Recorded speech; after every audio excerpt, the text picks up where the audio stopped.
इस आज के वीडियो में हम अभ्यास प्रश्न एनसीईआरटी सॉल्यूशन के कुछ मुख्य प्रश्नों को हल करने का प्रयास करेंगे। सबसे पहले जो समस्यात्मक प्रश्न है, प्रश्न संख्या 2.9 और इस प्रश्न अनुसार यदि 4.0 इंटू 10⁻⁷ मीटर तरंग दैर्घ्य वाला एक फोटॉन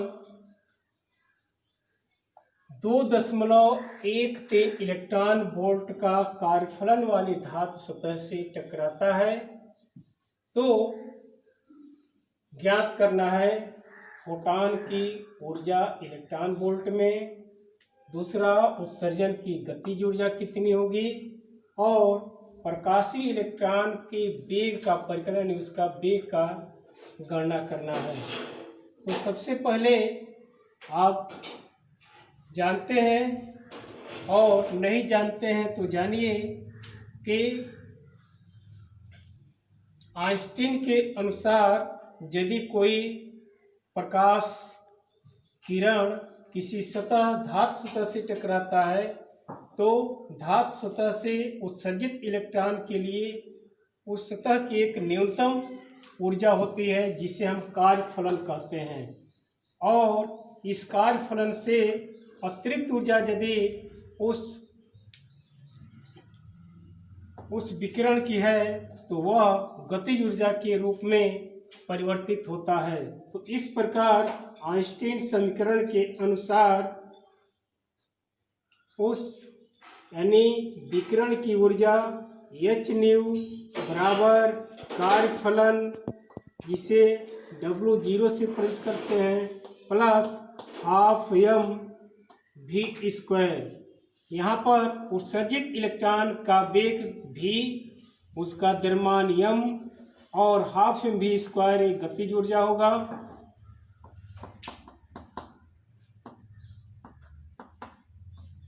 और ये कार्यफलन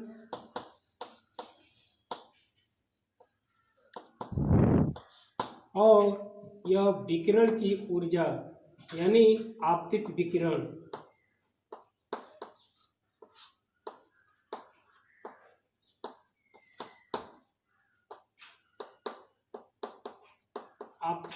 की ऊर्जा।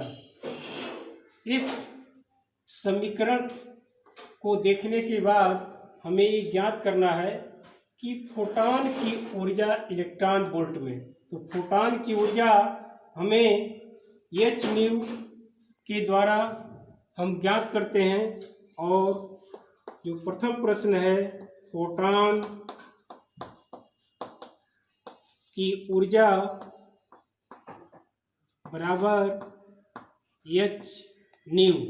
यहाँ पर न्यू फ्रीक्वेंसी है और एच प्लांक कांस्टेंट है, और हम जानते हैं कि न्यू बराबर c/λ, चूँकि उत्सर्जित इलेक्ट्रॉन का वेग लगभग प्रकाश के वेग के समतुल्य होता है, इसलिए एच न्यू में हम c के जगह पर प्रकाश का वेग और लैम्ब्डा यहाँ प्रश्न में दिया हुआ का प्रयोग करके हम फोटॉन की ऊर्जा की गणना कर सकते हैं।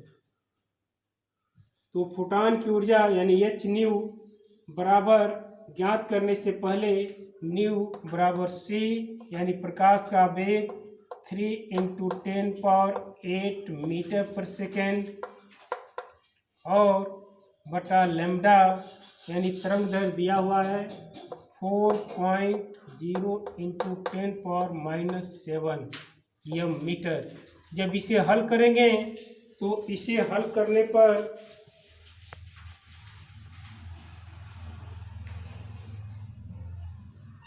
सात 7.5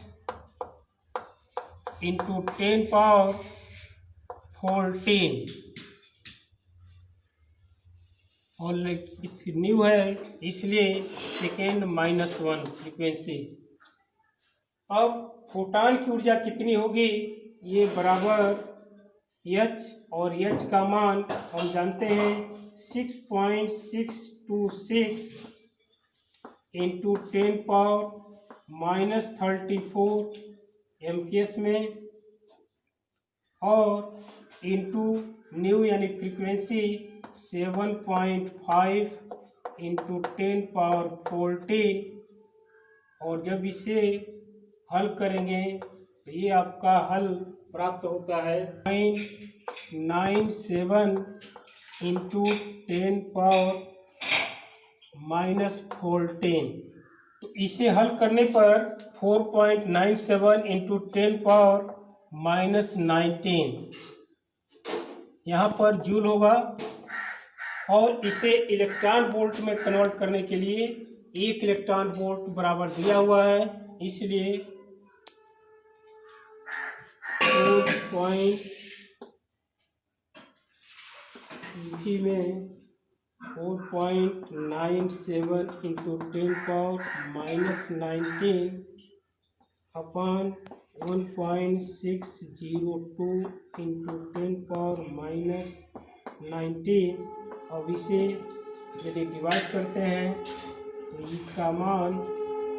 इसका मान 3.10 इंटू 10⁻19 समाप्त हो जाएगा। इतना इलेक्ट्रॉन वोल्ट।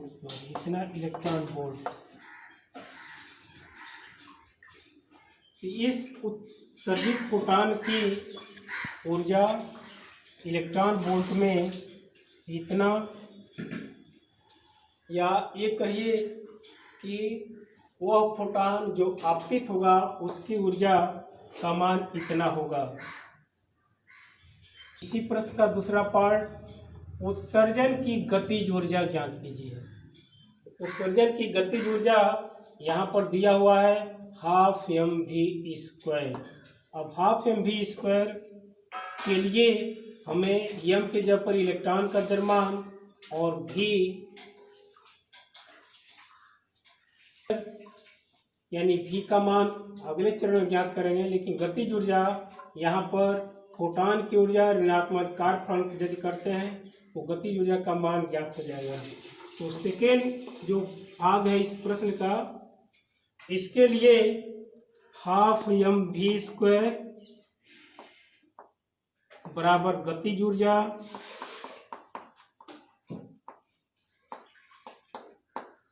और ये बराबर हो जाएगा, इसको आप इधर लाएंगे तो h न्यू ऋणात्मक कार्यफलन यानी W0, और ये बराबर h न्यू का मान इतना ज्ञात किया है यानी 3.102, और कार्यफलन दिया हुआ है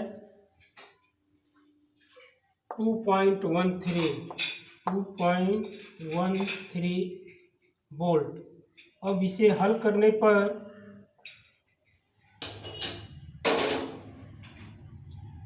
तो इस प्रकार यदि इसे हल करते हैं तो 0.972 इलेक्ट्रॉन वोल्ट जो कि गतिज ऊर्जा है।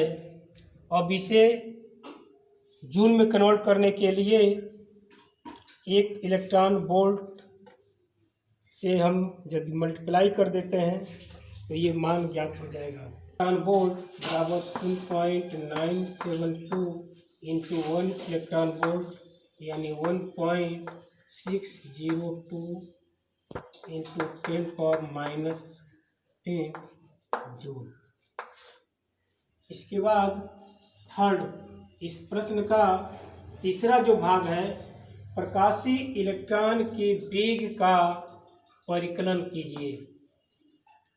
तो वेग का परिकलन के लिए यदि गतिज ऊर्जा ज्ञात है तो गतिज ऊर्जा यानी 12 mv²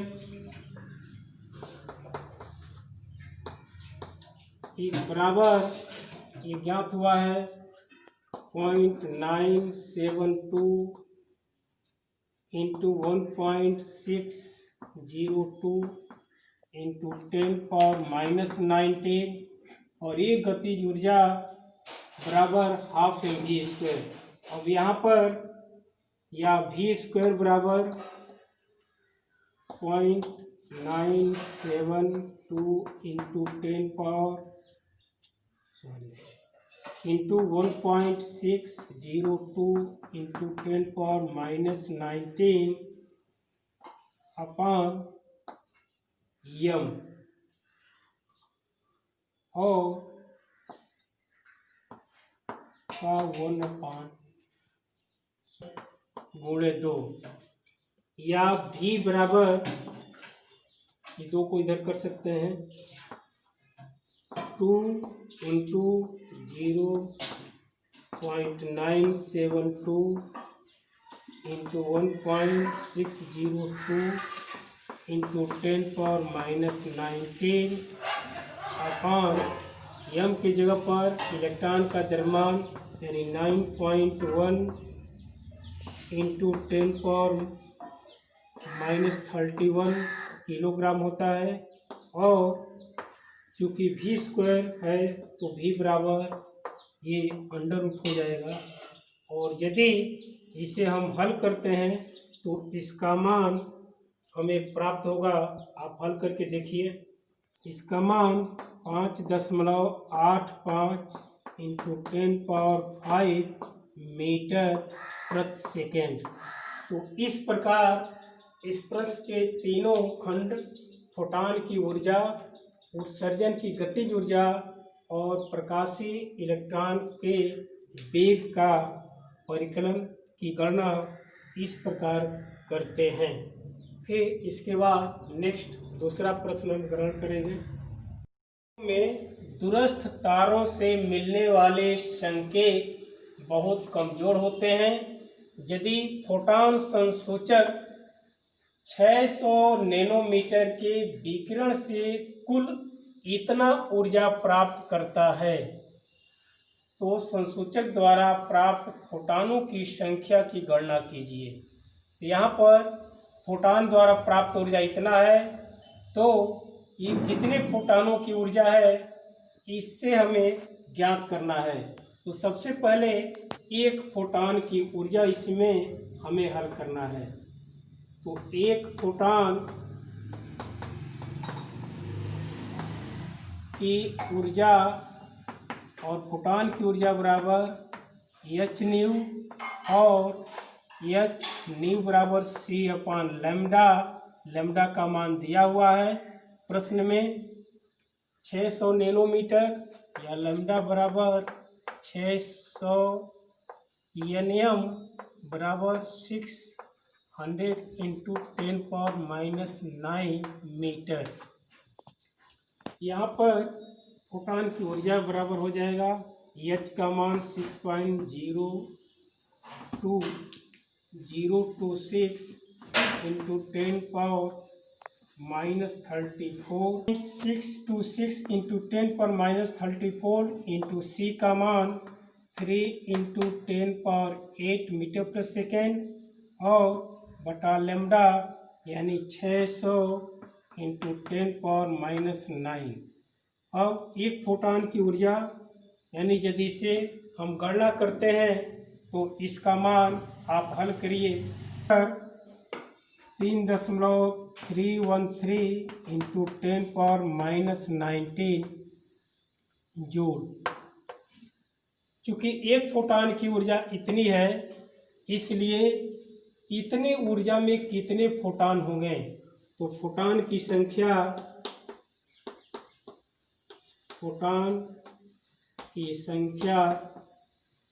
बराबर कुल ऊर्जा बटे एक फोटॉन की ऊर्जा।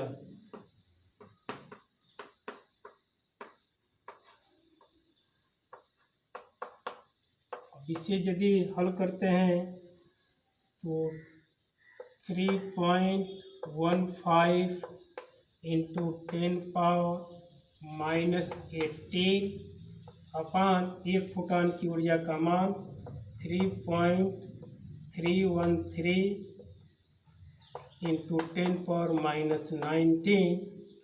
और इसे यदि आप हल करेंगे 9.51 या लगभग 10 फोटॉन।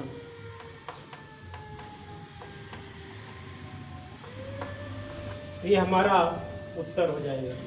एक इलेक्ट्रॉन की स्थिति को प्लस माइनस 0.002 नैनोमीटर की शुद्धता से मापी जाती है।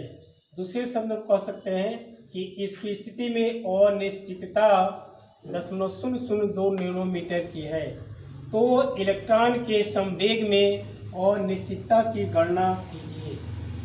यदि इलेक्ट्रॉन का संवेग इतना यदि दिया है तो क्या संवेग का मापन या इस संवेग का मापन में कोई इसी तरह की कठिनाई उत्पन्न होगी? यदि हाँ तो क्यों, उत्तर बताना है।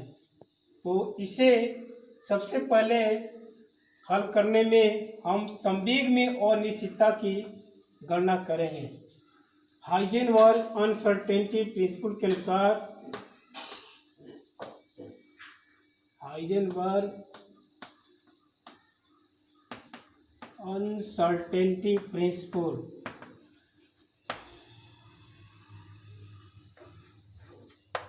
इक्वेशन, यानी यदि स्थिति में अनिश्चितता डेल्टा एक्स है और यदि संवेग में अनिश्चितता डेल्टा पी है तो इन दोनों का गुणनफल या तो बराबर होगा या ग्रेटर देन होता है h/4 के। यहाँ पर स्थिति में अनिश्चितता दिया हुआ है, यानी 0.002 नैनोमीटर बराबर हो जाएगा मीटर इकाई में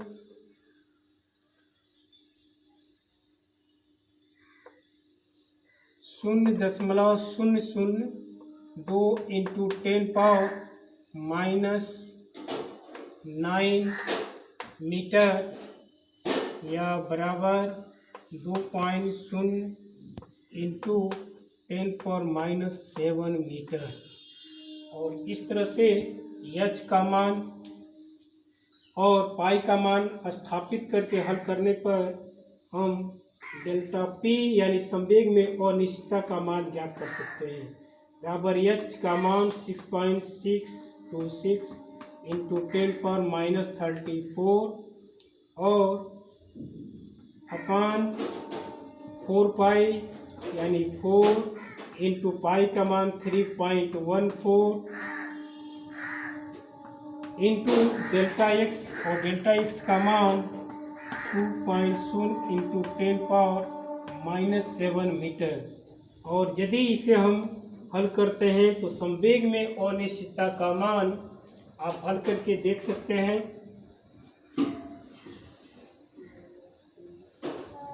पर 2.638 इंटू 10⁻⁻23 यहाँ पर केजी मीटर सेकेंड -1 संवेग का यूनिट। अब दूसरे खंड में प्रश्न के कि यदि इलेक्ट्रॉन का संवेग इतना दिया है तो क्या इसके मापन में कोई कठिनाई होगी? हम जानते हैं कि किसी भी यंत्र से या संसूचक के द्वारा जो हम माप ले सकते हैं, यदि उसकी लिमिट या यथार्थता की सीमा से यदि कम माप में है तो वह माप हमें कठिनाई होगी मापने में और उसका हम शुद्ध मापन नहीं कर सकते हैं। इसलिए यदि h/4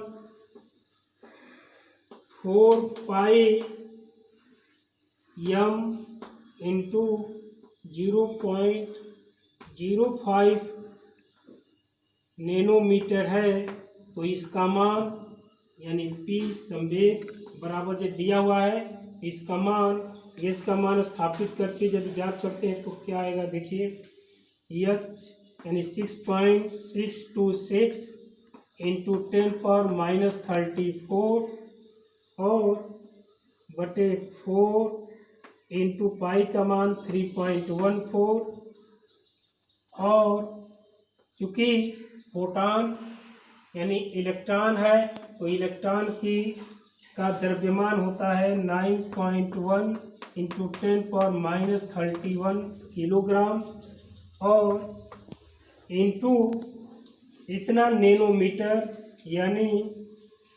0.05 इंटू 10⁻⁹। अब इसे हल करने पर जो इलेक्ट्रॉन का संवेग है वह हम प्राप्त कर सकते हैं। 1.055 इंटू 10⁻24 kg मीटर सेकेंड -1। अब ध्यान देना है कि चूंकि इलेक्ट्रॉन का संवेग 10⁻24 कोटि में है और वहीं इस इलेक्ट्रॉन की स्थिति या उस संसूचक यंत्र की जो मापन की जो स्थिति है वह 10⁻23 के अंतर्गत है। और इस तरह से इलेक्ट्रॉन का संवेग और उसके संवेग में लगभग 10 यानी 10 गुने का अंतर है।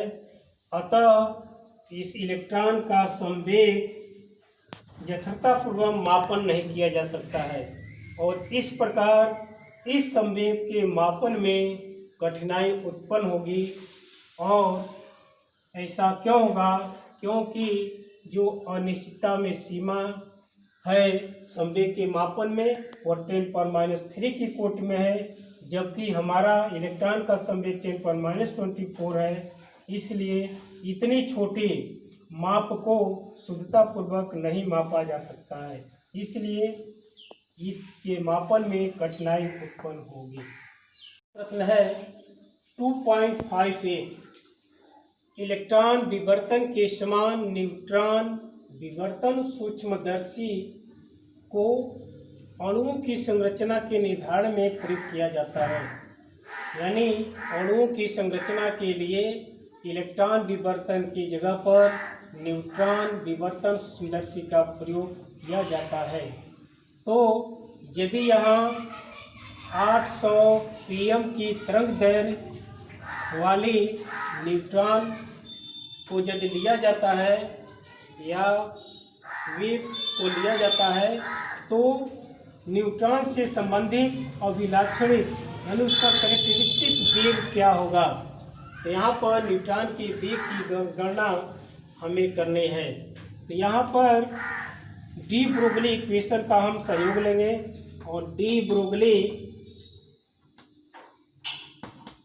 इक्वेशन के अनुसार तरंग दैर्घ्य या न्यूट्रॉन की तरंग दैर्घ्य लैम्ब्डा बराबर h/p या h/m इंटू भी, जहाँ पर भी न्यूट्रॉन का वेग है, न्यूट्रॉन का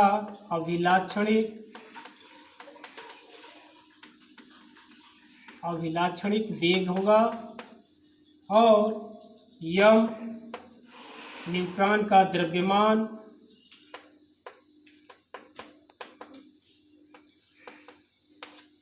और एच प्लैंक कांस्टेंट।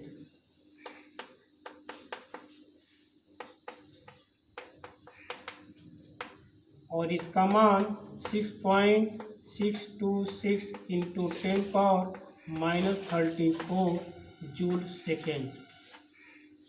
तो इस दृष्टि से लैम्ब्डा का मान दिया हुआ है, यम का मान भी हमें न्यूट्रॉन का ज्ञात है, एच का मान ज्ञात है, तो इससे हम न्यूट्रॉन का अभिलाक्षणिक वेग भी की गणना कर सकते हैं। यानी v बराबर h/m इंटू लैम्ब्डा, या इसके मान प्रतिस्थापित करने पर 6.626 इंटू 10⁻34 जूल सेकेंड अपानम न्यूट्रॉन का द्रव्यमान 1.675 इंटू 10⁻24 किलोग्राम और इंटू लैम्ब्डा का मान दिया हुआ है, न्यूट्रॉन लैम्ब्डा का मान इंटू 10⁻12 मीटर। पिकोमीटर को मीटर में कन्वर्ट कर लिए 10⁻12 से हम मल्टीप्लाई करते हैं। तो इस प्रकार न्यूट्रॉन का विलाक्षणिक वेग क्या होगा, इसे हल करने पर आप प्राप्त कर सकते 4.94 इंटू 10⁻²मीटर प्रति सेकेंड प्राप्त होता है। तो इस प्रकार संवाद जब मिलेंगे तो नेक्स्ट टॉपिक के साथ मिलेंगे।